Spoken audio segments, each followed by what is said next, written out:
Bakit ako aamin na gusto kita halata mo naman. Pagka ganyan, wala lang usap-usap, tayo na agad. Mahal kita lagi, susubukan ko kahit wala kong palasyo, naabot lang ng langit at sabay.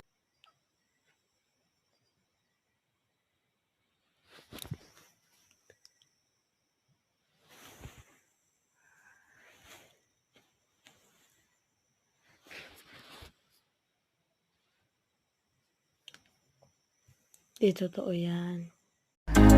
Huwag na pag-isipan pag nandito lang kung sakaling you wanna be with somebody.